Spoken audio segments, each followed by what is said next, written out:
আসসালামু আলাইকুম। আজকে আমি আপনাদের সাথে পোয়া পিঠার রেসিপি শেয়ার করব। প্রথমে আমি চাল বাটা নিয়ে নিয়েছি।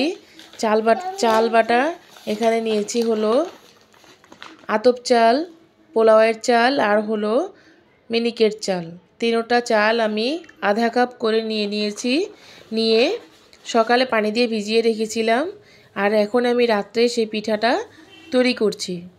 পানি দিয়ে ভিজিয়ে পানি থেকে তুলে ছেঁকে আমি চালটাকে ভালো করে ব্লেন্ড করে নিয়েছি, একটু আঠালোভাবে, পুরোপুরি পানিভাবে করিনি, আঠালোভাবে চালের গুঁড়োটা করে নিয়েছি।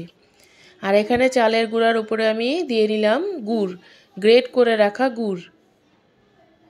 গ্রেট করে গুড়টা দিয়েছি। আপনারা মানে এই জিনিসটা এভাবে করলে মানে একদম যদি গ্রেট না করা হয় তখন যদি চাকা চাকা থাকে গুড়টা সময়টা একটু বেশি লাগে। আপনারা অবশ্যই গুড়টাকে ভালো করে গ্রেট করে নেবেন যাতে কোনো আস্ত না থাকে। আর এখানে গুঁড়ো দুধ দিয়ে দিলাম আমি 1 চামচ ভরে, বড় 1 চামচ ভরে গুঁড়ো দুধ দিয়েছি। আর এখানে ময়দা দিচ্ছি 1 চামচ ভরে। আর হলো এখানে দিব আমি অল্প হাফ চামচের মতো বেকিং পাউডার। আর দিব হলো এখানে 1 চিমটি লবণ।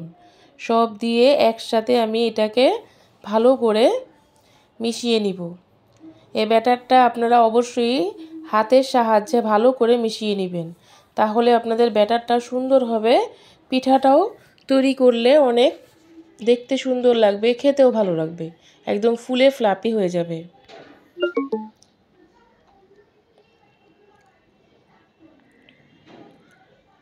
এখন এভাবে আমি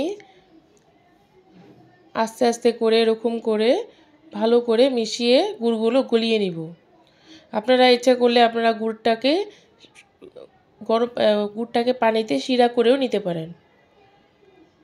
এখানে আমার ডোটা তৈরি হয়ে গেছে। আর ডোটা গোলানোর পর আমি এখানে ডোটাকে চালনির সাহায্যে ছেঁকে নিয়েছিলাম। ছেঁকে নিলে আরও ভালো হয়।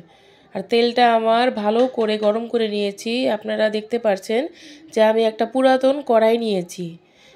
অবশ্যই এই পিঠাটা পুরাতন কড়াইতে তৈরি করলে পিঠাটা দেখতে অনেক সুন্দর হয় আর একদম প্যানের গায়ে লাগে না। অনেক সময় দেখবেন যে নতুন কোনো কড়াইতে পিঠাটা বানালে কিংবা ননস্টিকের কোনো কিছুতে বানালে পিঠাটা সুন্দর হয় না। অবশ্যই আপনারা ঢালাইয়ের কড়াই নাইলে আপনারা লোহার যে ছোট কড়াইগুলো আছে সেগুলো নিতে পারেন। তেলটা গরম হওয়ার সাথে সাথে আমি পিঠার ডোটা দিয়ে একটা পিঠা আমি তৈরি করে নিলাম। আর পিঠাটা যখন আপনাদের হয়ে আসবে তখন একটা শিকের সাহায্যে একটা করে ফুটো করে নেবেন, তাহলে আপনাদের পিঠাটা ভিতরে কাঁচা থাকবে না, পুরোপুরি একদম ভাজা হয়ে যাবে। আর চুলার আঁচটা অবশ্যই মিডিয়াম হিটে রাখবেন। অতিরিক্ত বাড়িয়ে দিলে পিঠাটা পুড়ে যাবে, পরে তেতো তেতো লাগবে। একটা ভাজা হয়ে গেছে, পর আমি আরেকটা দিয়ে নিলাম। এভাবে করে আমি সবগুলো পিঠা তৈরি করে নিব। আপনারা এই পিঠাগুলো যারা বানাতে অনেক কষ্ট মনে হয় কিংবা অনেকে পারেন না, আর যারা পারেন তো তারা পারেনি, আর যারা না পারেন তাদের জন্য বলছি, আপনারা অবশ্যই আপনাদের আমার এই ভিডিওটা দেখে যারা না পারেন বানাতে আপনারা অবশ্যই পিঠাটা বানাতে পারবেন। এই পিঠাটা বানাতে অনেক সহজ। শুধু এই পিঠাটা বানানোর যে কায়দা থাকে সেই কায়দাটা যদি আপনারা জানেন যে কিভাবে তৈরি করতে হয় তাহলে আপনাদের কাছে একটু কঠিন মনে হবে না।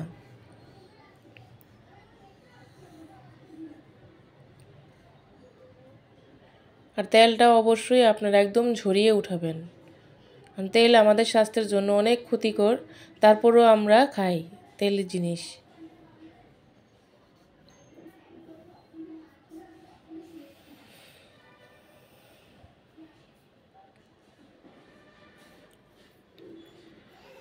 পিঠাগুলো আমার তৈরি হয়ে গেছে।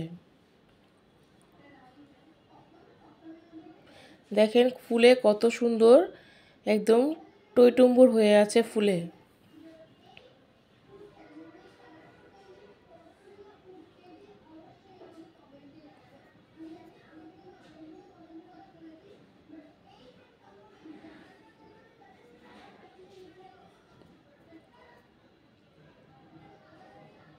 পিঠাটা দেওয়ার সাথে সাথে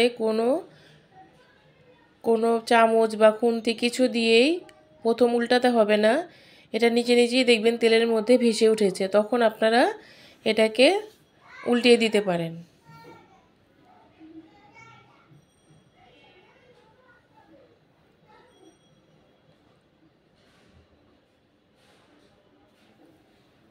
পিঠাগুলো দেখেন দেখতে কত সুন্দর হয়েছে। ঘরে যারা সবাই খেয়েছে আমার ফ্যামিলির সবাই অনেক প্রশংসা করেছে, পিঠাগুলো অনেক দারুণ হয়েছে।